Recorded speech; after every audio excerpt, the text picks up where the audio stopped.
Les damos la más cordial bienvenida a la segunda edición de la Feria Internacional del Libro Judío. El distinguido participante que nos acompaña en esta conferencia es Irving Gattel. Cuenta con estudios profesionales en música y teología e historia de la religión. Fue académico para el Instituto Nacional de Bellas Artes e imparte charlas didácticas previas a conciertos sinfónicos. Es conferencista y pianista. En 2016 participó en el inicio del proyecto Música Silenciada, cuyo objetivo es preservar el patrimonio musical de los compositores perseguidos y censurados por el nazismo. En colaboración especial con Matti Braverman, ha participado también en la producción de diversos espectáculos musicales para varias comunidades judías de la Ciudad de México. Recientemente ha iniciado un proyecto de cursos de apreciación musical con el Instituto Suzuki, Vive la Música en la Ciudad de México, y prepara la publicación de su primera colección de cuentos. Ahora, sin más preámbulo, le cedo la palabra a Irving Gattel. Vamos a abordar este tema de la música ashkenazí y la música sefaradí desde un enfoque un tanto especial, es decir, no vine a hacer una presentación de antología, si era lo que esperaban, les advierto de una vez que no va por ahí.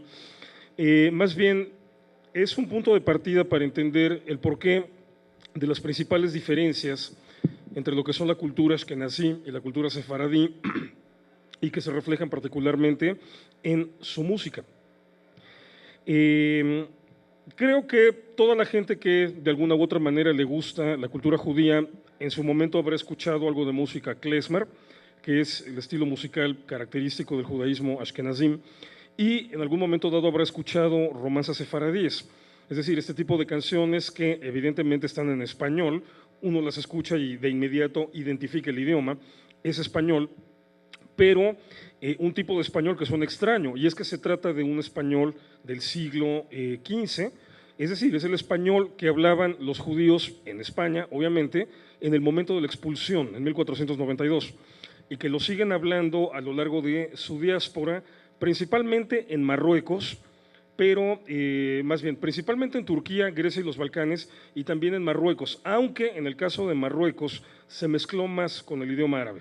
Entonces se genera prácticamente un nuevo idioma que tiene algunas reminiscencias de español y que se le llama jaquetilla, mientras que al que se siguió hablando en Turquía, Grecia y los Balcanes era práctica, literalmente español. Entonces se le llamaba latino, aunque en ese español antiguo es ladino, y es como se le sigue conociendo hasta la fecha, aunque se supone que su término correcto es judesmo, es decir, la forma de hablar de los judíos. En el norte, ¿qué es lo que está sucediendo? Que un grupo de judíos establecidos más o menos entre el siglo VIII y el siglo X en la zona de Alsacia, muy cerca de lo que es la zona del río Rin y hacia Francia, este punto intermedio entre Francia y Alemania, ellos se establecen allí durante 3 siglos aproximadamente y se acostumbran a hablar en alguno de los tantos dialectos proto-alemanes que existen en la época, es decir, dialectos germánicos, pero que todavía no han llegado a la conformación de lo que es ya el alemán moderno. Entonces estamos hablando de que cada zona pequeña tenía su propia variante dialectal, obviamente no eran diferencias muy grandes, más o menos en general se entendían entre todos. Este grupo de judíos se acostumbra a hablar en este tipo de lenguaje germánico. Y luego, a más tardar hacia el siglo XIII, son sucesivas expulsiones que van haciendo que este grupo tenga que migrar hacia Europa del Este. Entonces se trasladan a países de habla eslava, es decir, como Polonia, Rusia, Ucrania, etc. Entonces ellos hacen un fenómeno muy similar al de los sefaradíes cuando se distribuyen en la cuenca del Mediterráneo. Ellos siguen hablando este dialecto germánico antiguo en un contexto de habla eslava. Y por lo tanto también en ese lugar le van a empezar a llamar a su idioma el idioma judío. Es decir, la traducción literal de lo que en español, en el caso del ladino, sería judesmo, y ellos lo van a llamar yiddish, que es literalmente lo que significa. Entonces, cuando estamos hablando de estas dos tradiciones musicales, de la tradición musical ashkenazí y de la tradición musical sefaradí, estamos hablando de la expresión musical por excelencia del yiddish y del judesmo, del yiddish y del ladino. Entonces, estamos hablando de música que en estricto tendría que ser vista como parte de la historia de Alemania y de España, o de más países por la cantidad de lugares en los que se distribuyeron. Pero bueno, fue la música característica de los judíos y las diferencias culturales que desarrolló cada comunidad, las del norte de Europa y las de la zona del Mediterráneo, marcaron las diferencias en el tipo de música que cantaban. ¿Cuál es la primera diferencia que notamos? Aparte del ritmo, que esto digamos es una diferencia colateral porque el ritmo tiene que ver obviamente con la región en la que se desarrollan, es decir, el ritmo de la música klezmer, que suele ser de repente muy prendido, estamos hablando de un ritmo eminentemente de Europa del Este, es decir, muy vinculado con la música rusa, con la música ucraniana, con la música gitana. Mientras que el ritmo de la música sefaradí, desarrollado sobre todo en Turquía, está muy vinculado pues, con el ritmo de la música turca y de la música griega, que son bastante similares. De hecho, los turcos son, digamos, por descendencia, están muy emparentados con los griegos, nada más que es la parte islámica de Europa. Entonces, más allá del ritmo, la primera diferencia que uno nota cuando le pone atención o se pone a investigar los contenidos de la música klezmer o música ashkenazí y la música sefaradí son los temas. En muchos sentidos, la música yiddish es de temas más judíos que la sefaradí. Los temas de la música sefaradí de repente son romancescos y en esto se nota mucho la herencia de España.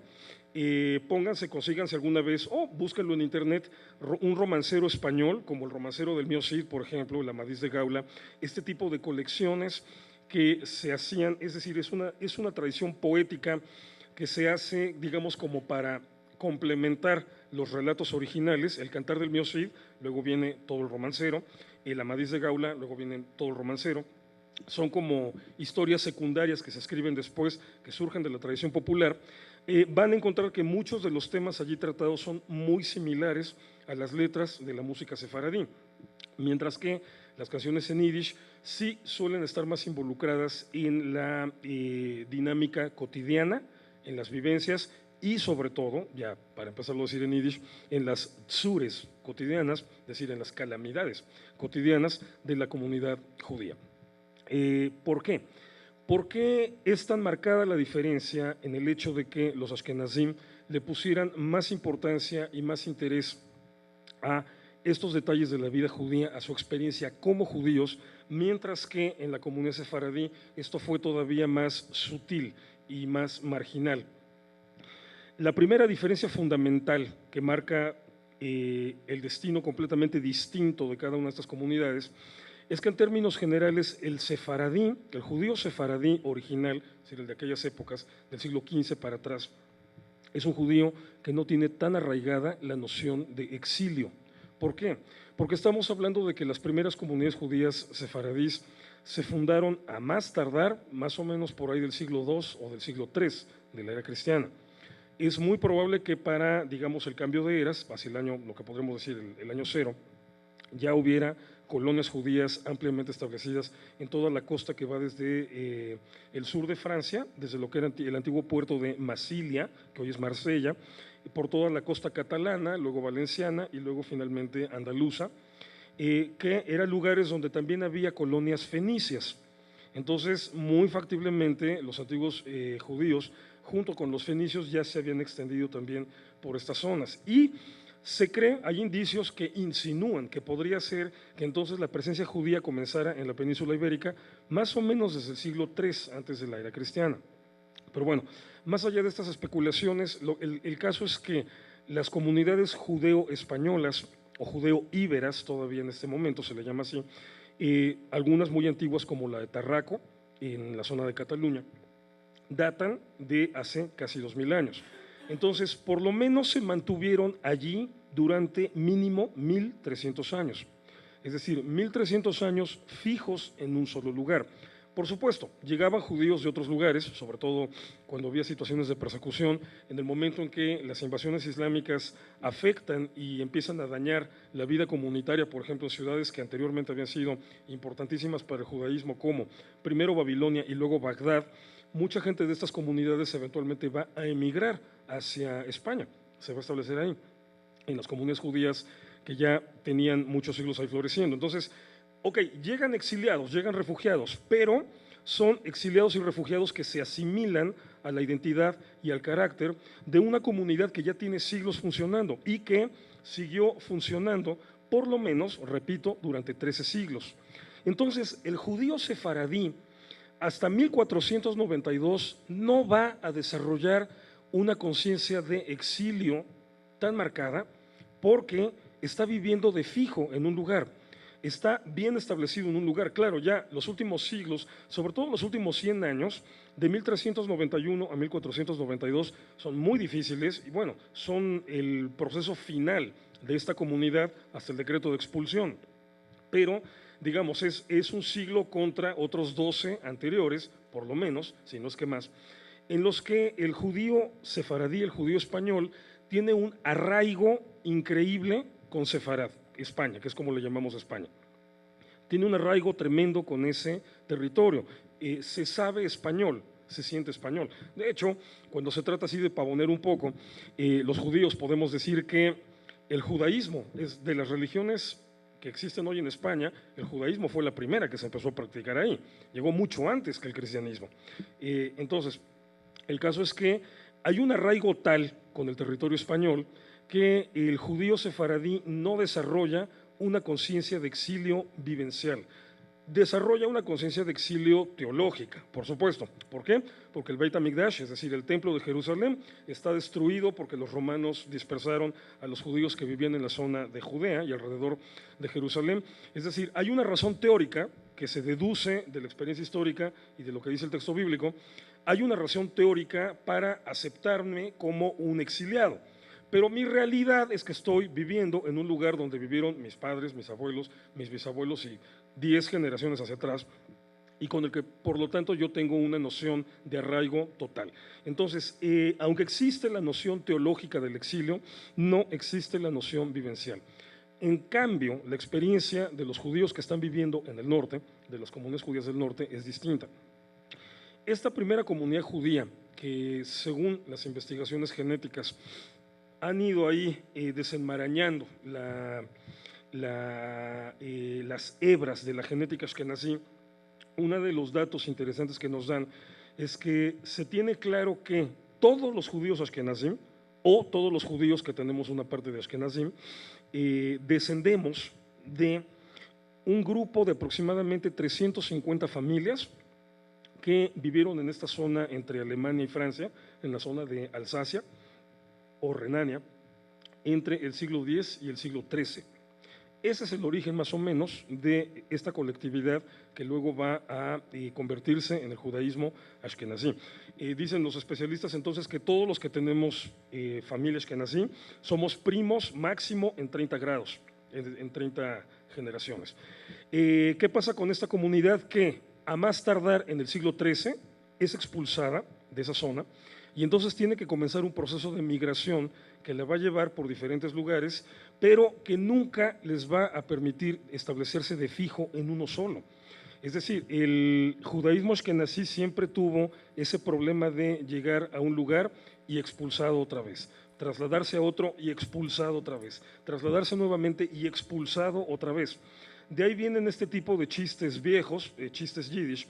Por ejemplo, uno que dice que ¿por qué hay tantos violinistas buenos, más violinistas judíos destacados que pianistas? Cosa que ya en la actualidad no es tan exacta, pero hace un siglo sí lo era.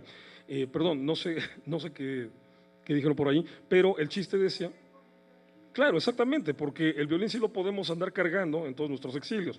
Exacto, y el otro es de dos judíos que se tienen que ir de un lugar y están en la oficina tramitando su visa para irse, y uno le dice al otro, ¿y tú a dónde te vas? Y no, pues me voy a ir aquí a Ucrania. No, ¿y tú a dónde te vas? A Sudáfrica. ¿Y por qué te vas tan lejos? Y este contesta, ¿lejos de dónde? Y es que es cierto, cuando eres un exiliado permanente no existe lo lejos o no existe lo cerca. Entonces, la cultura ashkenazí va a desarrollar inevitablemente esta noción existencial de exilio que la cultura sefaradí no tuvo que enfrentar en esa medida. Los dos grupos tuvieron que enfrentarse eventualmente al exilio, porque en 1492 se expulsa a los sefaradín de España. Pero digamos que, por hablarlo en terminología comercial moderna, los ashkenazíes tuvieron que procesar su exilio en abonos y los sefaradim lo procesaron al contado. ¿Qué es lo que pasa? Que cuando las comunidades judías de España en 1492 optan por el exilio, se distribuyen en, sobre todo, un grupo importante en Marruecos, grupos menores en Argelia, en Túnez, en Egipto, otro grupo muy importante en el Tzfat o Safed, en el actual Israel, que es donde va a venir toda esta tradición cabalística, etcétera. Otro grupo, un contingente muy importante en Alepo, que es de donde va a venir el judaísmo Halevi o de la comunidad Maguen David, hasta aquí como la conocemos en México. El contingente mayor se va a establecer en Turquía, principalmente en las ciudades de Estambul, Izmir o Esmirna, y todavía otro grupo se va a seguir y se va a establecer en Grecia y en los Balcanes. En Grecia ya había una comunidad judía local muy grande, muy importante, los romaniotes. Pero bueno, se van a establecer sefaraditas, o sea, judíos españoles en Grecia y sobre todo en zonas de Bosnia, de lo que fue la antigua Yugoslavia. Ahí se van a establecer también comunidades muy importantes y un poquito menos en cantidad en Bulgaria. Entonces, pero ¿qué pasa una vez que están establecidas en todas estas zonas? Se quedan allí. ¿Por qué? Porque hay una relativa estabilidad política, estamos hablando del momento de esplendor del Imperio Otomano, estamos hablando de que incluso el Imperio Otomano, el emperador otomano, le había hecho la invitación a los judíos españoles expulsados a que se vinieran a establecer a su territorio. Entonces, es una situación política más o menos estable, así que con todos sus dimes y diretes, con sus altibajos y todo lo que siempre pasaba en el caso de las grandes migraciones judías, estas comunidades se mantuvieron estables otra vez, es decir, desde el siglo XVI se mantienen estables mínimo hasta el siglo XIX. Es decir, no vuelven a enfrentar un proceso de expulsión o de migración masiva, como sí lo siguieron enfrentando todo el tiempo los judíos del norte de Europa. Independientemente de en dónde se colocaran los judíos del norte de Europa, siempre estaba presente ese problema latente de la expulsión. Lo pueden recordar perfectamente en novelas, o bueno, el musical más bien, se conoce más el musical de Violencia en el Tejado, y que de hecho el título se refiere a esto. Cuando Sholem Aleichem habla de la experiencia judía como la experiencia de un violinista en un tejado, se refiere justamente a que sí, estás bailando, estás tocando, estás contento, pero en cualquier momento te puedes caer. Entonces, es ese difícil mantener el equilibrio que en esta obra al final se termina cuando llega la decisión de que los judíos tienen 3 días para abandonar Anatevka. Esa fue la rutina, la cotidianeidad para la experiencia ashkenazí. Entonces, la cultura yiddish, y esto se va a reflejar en la música contundentemente, la cultura yiddish es por excelencia la cultura del exilio judío. Se refleja en esta idiosincrasia de una manera que no se va a reflejar en la cultura sefaradí. ¿Por qué? Porque para los sefaradim el golpe es terrible, la pérdida de España es un golpe contundente, es un golpe contundente y terrible, o sea, un golpe que encarna la fuerza, el impacto de todos los golpes que fueron recibiendo poco a poco las comunidades ashkenazíes. Por eso dicen que, de hecho, el único evento, por su magnitud, por el impacto que tiene en la cultura judía a nivel histórico, el único evento que se podría equiparar en ciertos sentidos, no en todos, al Holocausto, es la expulsión de los judíos de España. Porque en 1492 estas comunidades judías perdieron de golpe lo que habían tenido mínimo durante 13 siglos. Pero entonces se van a redistribuir en los territorios del Imperio Otomano y muy rápido van a encontrar otra vez esa estabilidad y se van a arraigar ahí. Entonces, las comunidades judías en los límites otomanos vuelven a desarrollar esta noción de arraigo. Ahora le agregan un dato especial que es la nostalgia por España, pero sin llegar a este punto, a esta noción de exilio permanente y de riesgo permanente que tiene el judaísmo ashkenazí. Entonces, ¿qué es lo que va a pasar con la música? Ahora sí, ya vámonos enfocando a lo que es el tema musical. Que todo este arraigo o desarraigo de unos y de otros va a empezar a proyectarse en las letras. En el caso de la música sefaradí es muy evidente la noción de arraigo. ¿Por qué? Porque se preserva una gran cantidad de material que es original todavía de España. Es decir, hay varias, la mayoría de las colecciones de canciones sefaradíes que tenemos, por ejemplo, el romancero turco o el romancero yugoslavo, datan del siglo XIX. Entonces, de repente hay dudas con algunas canciones de, aunque están en ladino, hasta qué punto estamos hablando de una canción española, genuina, o que se compuso ya en el contexto otomano, incluso si se compuso ya en una fecha tan reciente como el siglo XIX. Hay canciones con las que no podemos saber. Por ejemplo, probablemente la más famosa en este sentido sea esta de Adiós querida, creo que la conocen todos, ¿no? La de tu madre cuando te parió y te quitó al mundo, corazón ella no te dio para amar a segundo, etcétera, y que tradicionalmente se dice que es una canción dedicada a la reina Isabel de Castilla, que es quien firma el decreto, y que por eso le dice, adiós, adiós, adiós querida, no quiero la vida, me la amargates tú, búscate otro amor, ajarba otras puertas, aspera otro ardor, que para mí sos muerta. Es decir, es una canción de desamor, eso está claro. Según la tradición se dice que es una canción de desamor dedicada a la reina Isabel, pero entonces esto evidencia que se habría compuesto después de la expulsión, es decir, ya con este dato como antecedente. ¿Cuándo? No sabemos, pero hay una gran cantidad de canciones en ladino que claramente nos remiten a la España medieval y anterior. ¿Por qué? Unas porque de repente los temas son idénticos en los romanceros. Te encuentras esa misma canción o esa misma letra o por lo menos esa misma historia te la encuentras en un romancero, en uno de los tantos romanceros españoles. Entonces, bueno, es evidente.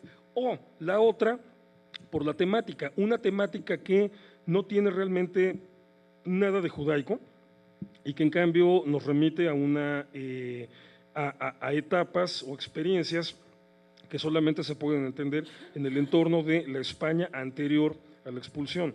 Por ejemplo, canciones de un tinte muy caballeresco. Hay una canción que cuenta, se llama Una tarde de verano, no me sé la letra de memoria, aparte vengo un poco ronco, así que no sería nada agradable que la intentara cantar.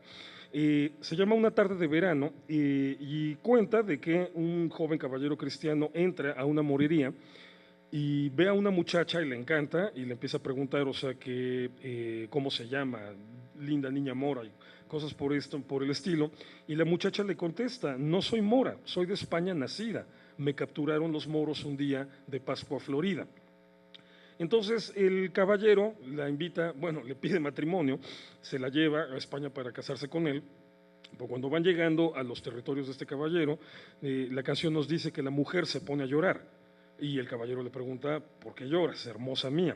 Y la mujer le contesta, lloro porque en estos campos mi padre cazar solía, con mi hermanito Alejandro y toda su compañía. Y entonces él se da cuenta que es su hermana.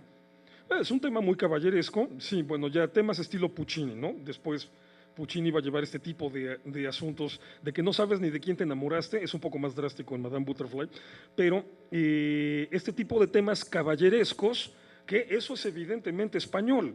O sea, ahí sí no tenemos duda que es una canción originada en la misma España, que de hecho incluso ni siquiera se conservó en España y la conservaron las comunidades judías en la zona de Turquía y los Balcanes, Grecia y los Balcanes. Entonces, este es un ejemplo, una de las formas en las que se manifiesta de manera más clara la nostalgia que estas comunidades judío-españolas, sefarditas, desarrollan por el territorio español, pero que de alguna manera equilibran con su presencia estable, continua, constante y en muchos lugares muy próspera en el territorio del Imperio Otomano. Va a ser muy diferente la experiencia que todavía en esas épocas van a seguir teniendo los judíos ashkenazim. Entonces, por eso, de repente, las letras de las canciones en yiddish no son nada más nostálgicas, o sea, lo nostálgico ya es poco, son trágicas en realidad, o sea, son profundamente melancólicas. Y esto es lo que va a determinar la característica fundamental de la música klezmer, que ahorita la voy a explicar. Esta cuestión de la profunda melancolía de estas canciones. O sea, por ejemplo, desde canciones que hablan sobre una cuestión cotidiana de la vida judía, como la canción Eufen Pripetschik, que habla de cómo un rabino le está enseñando el Aleph Beis, el alfabeto.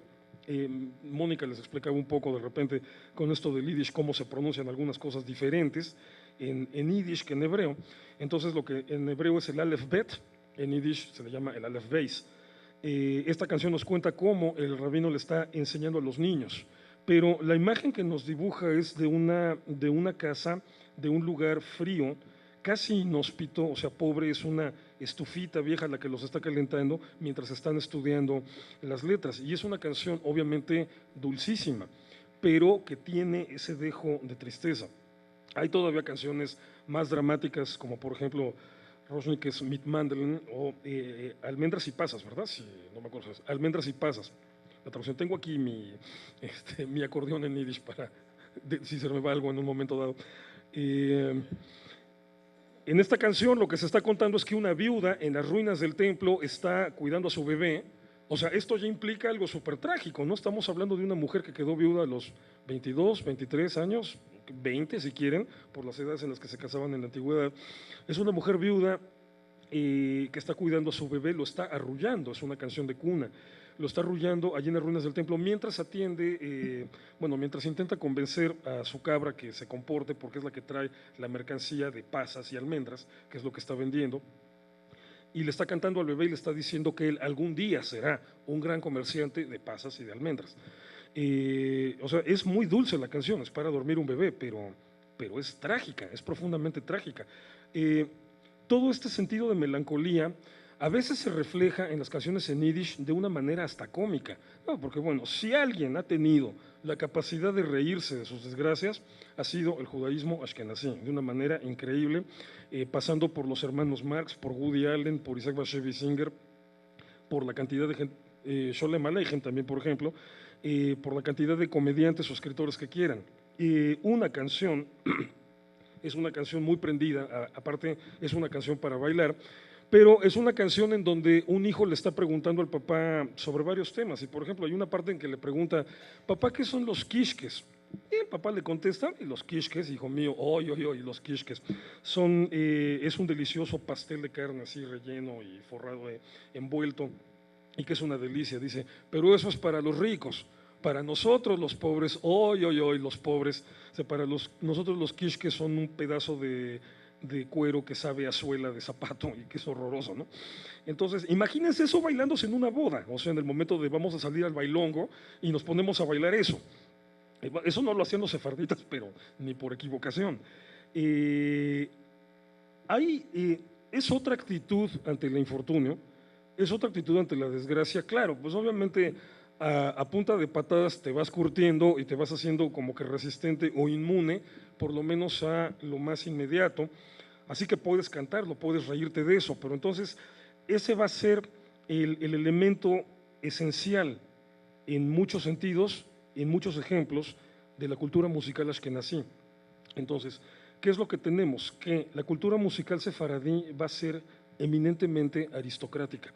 ¿Por qué? Porque los centros en donde se va a desarrollar, o sea, aquí sí, independientemente de todos los lugares que les mencioné de la cuenca del Mediterráneo, donde se armaron comunidades, donde se desarrolló esta cultura musical fue en Marruecos, en Estambul, en Turquía, en Grecia y en los Balcanes.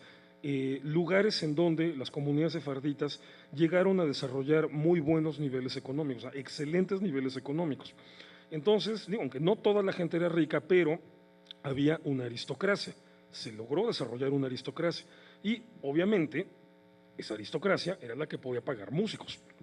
Entonces, la música sefaradí va a tener un talante eminentemente aristocrático, mientras que la música ashkenazí va a tener una naturaleza, una esencia eminentemente triste. Entonces, vamos al punto que les había mencionado hace rato. ¿De qué se trata la música klezmer? ¿Cuál es el secreto de la música klezmer? Estilísticamente hablando, la música klezmer es música europea, porque es un estilo musical que se desarrolla en Europa Oriental, Rusia, Polonia, Hungría, Ucrania, etc. Pero es la música del grupo judío en ese territorio, o sea, es música judía. Música judía culturalmente hablando, pero geográfica, territorialmente hablando, es música del este de Europa. Entonces, ¿en qué se diferencia la música ashkenazí, la música klezmer, de la música húngara, de la música gitana, de la música rusa. Dicen los antiguos músicos, los antiguos klezmorim, eso es a lo que se refiere klezmer, el músico, no nada más se refiere al género, la palabra, sino también al músico como tal. Los antiguos klezmorim decían que para poder tocar bien la música klezmer, cuando tocas algo alegre, hay que tocarlo llorando, y cuando tocas algo triste, hay que tocarlo riendo. Entonces, ¿por qué? Pues todo el tiempo estamos alegres y tristes, o sea, siempre está presente esa cuestión de eminente nostalgia, o sea, quieren ejemplos modernos, porque esto obviamente no crean que se acabó, se sigue adaptando, y lo tenemos en un montón de películas de Hollywood, ya que muchos productores eran judíos y lo plasmaron ahí, lo llevaron derechito. Búsquense una película que son caricaturas y que se me acaba de olvidar el nombre. Es una película de ratones migrantes, una historia americana o una historia en América, algo así se llama. Es una producción de Steven Spielberg.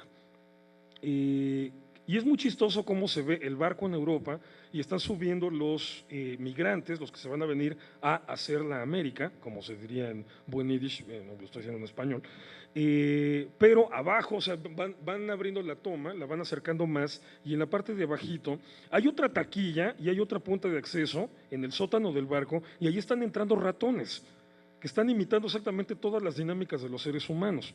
Y ya a partir de ahí toda la película se concentra en la familia Ratonovich, que es evidentemente una familia judía, o sea, con ese apellido, digo, no creo que exista, pero si existiera es un apellido evidentemente judío. Y hay un punto en donde el papá, un ratón grandote y gordo, le está contando a los hijos cómo era su vida antes en Rusia, y cuenta la cuestión de los ataques de los cosacos. Y en este submundo de los ratones, los cosacos eran gatos. Es decir, los cosacos humanos atacaban a los judíos humanos y los gatos de los cosacos atacaban a los ratones judíos. Y no me acuerdo exactamente toda la letra, pero el estribillo de la canción refleja de una manera muy interesante la forma en la que estos grupos de judíos migrantes rusos hacia Estados Unidos veían la vida, porque todo el estribillo de la canción siempre dice, pero no hay gatos en América, o sea, no hay cosacos. O sea, era toda esta expectativa de que a América iban a poder llegar y nadie se iba a meter con ellos por el hecho de ser judíos, que en gran medida fue correcto. Pero entonces, es una canción muy alegre, este estribillo es muy alegre, o sea, es festivo, es el padre celebrando que no hay gatos en América y como tranquilizando a sus hijos o animándolos de que eso va a estar sensacional porque no hay gatos en América, pero lo va intercalando con las estrofas en donde les cuenta cómo los gatos de los cosacos mataron a sus papás. Entonces va alternando lo trágico con lo alegre de una manera que solamente se le puede ocurrir a un judío ashkenazí. Esta es una característica permanente en esta cultura musical. Si es una pieza alegre, la tienes que tocar llorando. Si es una pieza triste, la tienes que tocar riendo. Y eso es el klezmer. Entendiendo klezmer tanto la música como el músico. Entonces, esto va a impactar obviamente en la liturgia, o sea, porque no nada más hay que hablar de las diferencias entre la música profana, es decir, lo que se tocaba en los bailongos o en las comidas, sino también en la música sinagogal. Esto va a impactar completamente en las tradiciones litúrgicas, tanto sefaradíes como ashkenazim. Entonces, en el judaísmo ashkenazí, la Hasanut, es decir, esta manera de cantar en la que canta el Hasan, Hasan significa cantor y es el que dirige el rezo en la sinagoga. La Hasanut ashkenazí tiene ese sello de lamentación. O sea, quienes hemos tenido o quienes tengan en algún momento dado la ocasión de poder escuchar a los Hasanim de la vieja escuela, todavía en México tenemos a dos muy importantes, ya son grandes de edad, pero ahí siguen, me dice el Hasan Leib Lejinich, uno de ellos, me dice todavía sigo aquí pegando gritos, el otro es el Hasan Moshe Mendelssohn. O sea, es muy característico que de repente en determinadas canciones terminen la frase, o sea, con el texto, y en vez de decir simplemente amén, digan amén, o sea, como si estuvieran llorando, o sea, una especie de imitación de lo que sería un lamento. Lo utilizan mucho en la Hasanut, es decir, también ahí hay toda una noción de exilio y de un alma que se está desgarrando delante de Dios, y que es una experiencia que va subiendo de intensidad, sobre todo conforme llegamos al momento clímax del sufrimiento del judaísmo ashkenazí, que es el Holocausto, y que después del Holocausto nos deja una canción tremenda, tremenda en su contenido, que es probablemente en donde confluyen toda esa experiencia musical que refleja la tragedia de un pueblo siempre exiliado, y que es una canción que se llama Adin Toire mit Gott, o sea, un juicio con Dios. Y es un Din Toire, o sea, un tribunal rabínico que se va a sentar a juzgar a Dios y a literalmente reclamarle por todo lo que ha sucedido. Y no es un juego esta canción, no es una broma, es una canción tremenda, o sea, una canción en donde ese desgarre, gracias, ese desgarre de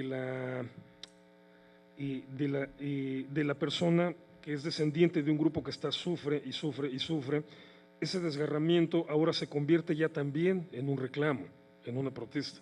Bueno, y al final de cuentas es un poco basado en el libro de Job, que se trata de esto.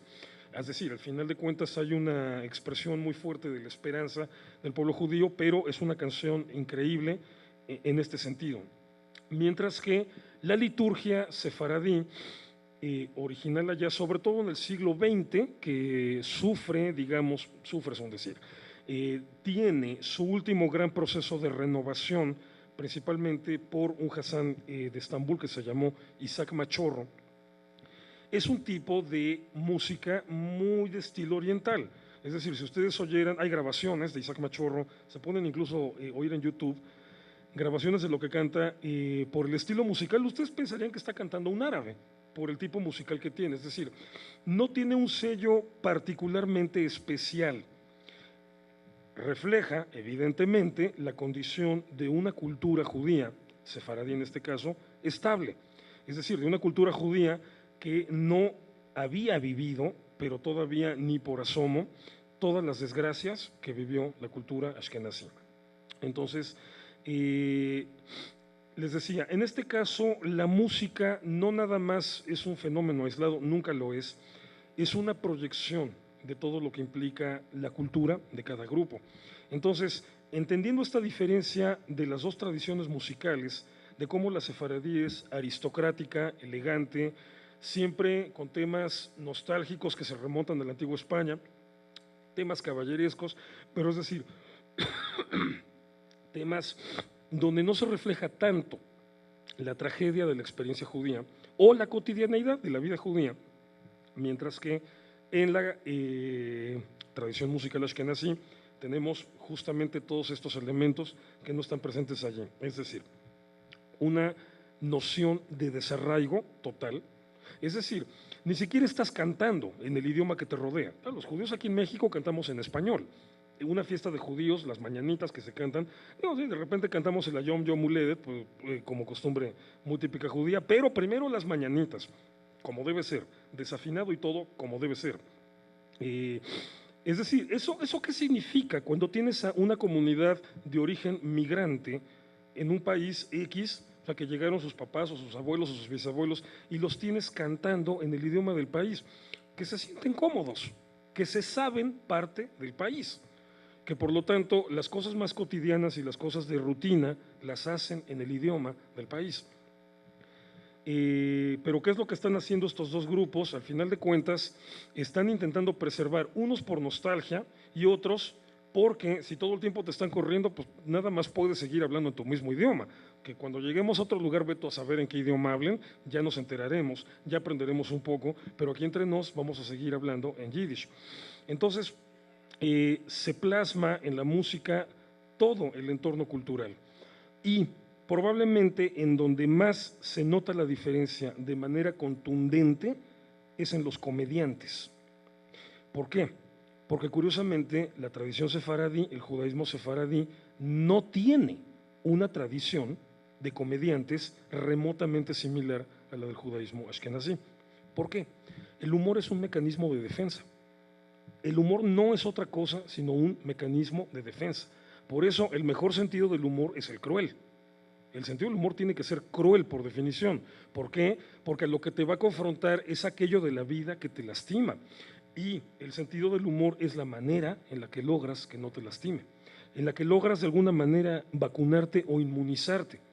Entonces es lógico, perfectamente lógico, que de una tradición como la Ashkenazí, de los continuos exilios, las continuas expulsiones, las continuas masacres, todo esto surgiera inevitablemente una tradición de humoristas, era parte del mecanismo de defensa colectivo de todo este grupo, que no va a surgir en el judaísmo sefaradí en la misma magnitud, en el mismo nivel. ¿Por qué?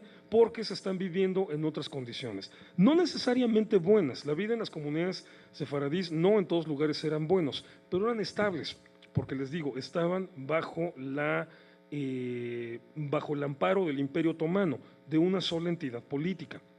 Mientras que allí cada rato cambiaban de poder, cada rato cambiaba el poder, cada rato nos expulsaban y entonces había que llegar a otro reino y lidiar con otros duques, otros condes, otros príncipes, otros reyes, o cada rato se moría un rey que nos había tratado bien y el hijo nos trataba mal, o nos iba de la patada, se moría ese hijo, llegaba el nieto que otra vez nos trataba bien.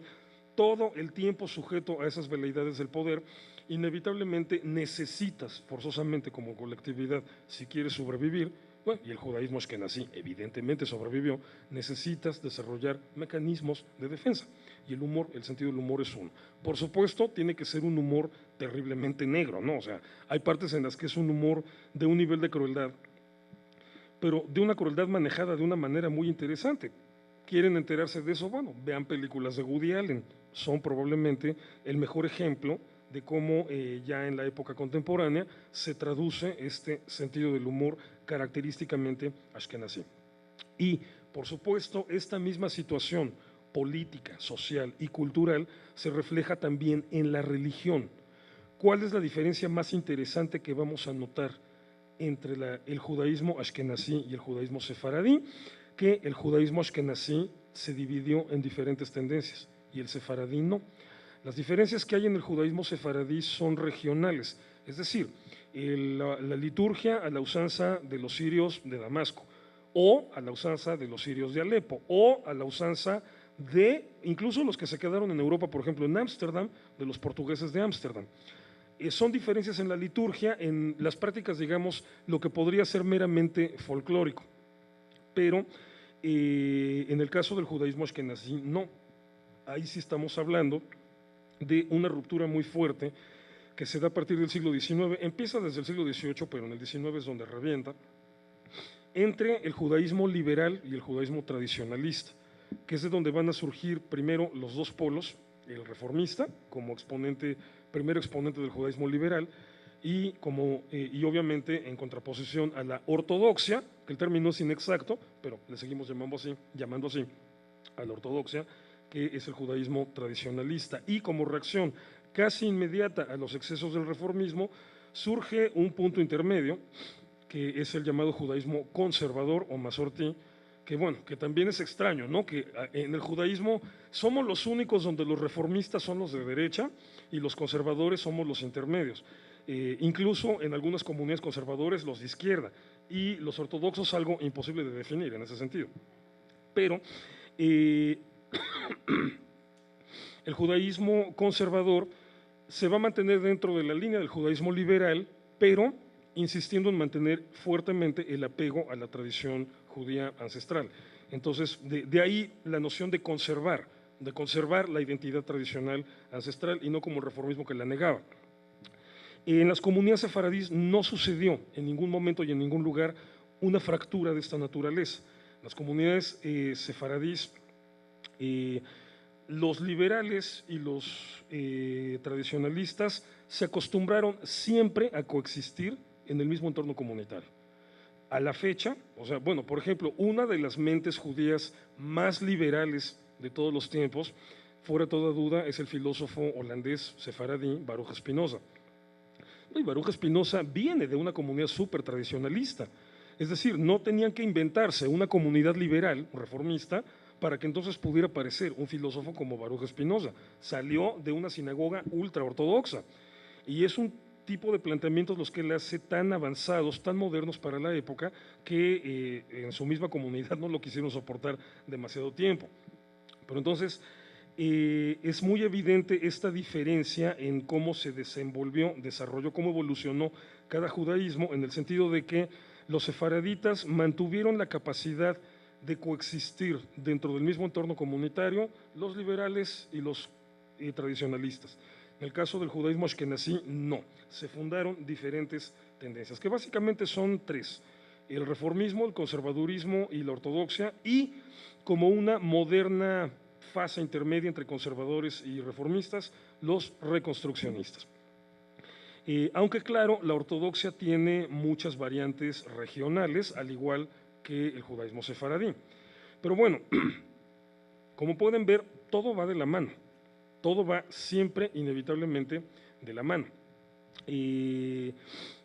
Cuando ustedes oyen música judía, entran en contacto con todo esto.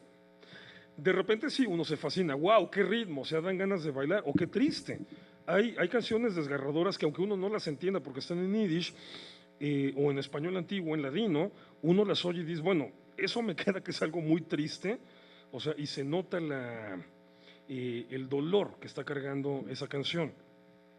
Bien, todo eso que sienten al escuchar cada una de estas canciones, al final de cuentas es un reflejo de todas estas experiencias tan distintas que marcaron no nada más las diferencias en la música, sino también las diferencias en la liturgia, las diferencias en la religión y las diferencias hasta en la comida. O sea, digo, porque hace rato, con lo que nos estaba mostrando Mónica o Miquel, mi novia y yo platicábamos de el pescado y de la manía que nací por comer y comer pescado, el herring, ¿no? Que es el arenque, que me encanta, me vuelve loco.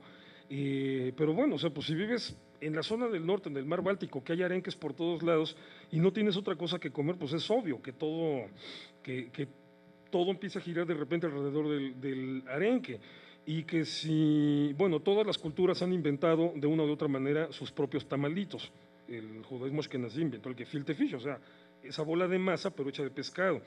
Todas esas diferencias culinarias surgen exactamente de las mismas diferencias de las cuales surgieron las diferencias musicales. Así que cuando ustedes escuchan música judía, sea ashkenazí o sea sefaradí, sin quererlo, sin saberlo, sin haberlo pensado, están entrando en contacto con miles de años de historia, miles de tristezas, miles de alegrías, que bueno, hoy por hoy están terminando de tomar una nueva fase, una nueva personalidad del moderno Estado de Israel. ¿Por qué? Porque Israel ha sido el espacio donde se ha logrado la afluencia de todos estos grupos y donde después de experimentos mayores o menores a lo largo de 70 años, los grupos empiezan a mezclar, no nada más ashkenazís con sefaradim, también los yemenitas, también los falashas etíopes, también los judíos que llegaron de Caifén, etcétera.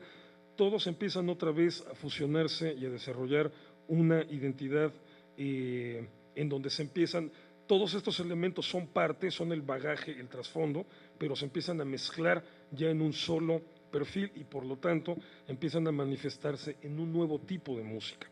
Pero bueno, la maravilla de conservar el klezmer y la tradición de las romanzas sefaradíes es justamente que ahí en estas canciones está presente toda nuestra historia, les decía, todas nuestras desgracias, todos nuestros éxitos, nuestros peores momentos, nuestros mejores momentos, así que en ese sentido sigue siendo válida la noción del klezmer.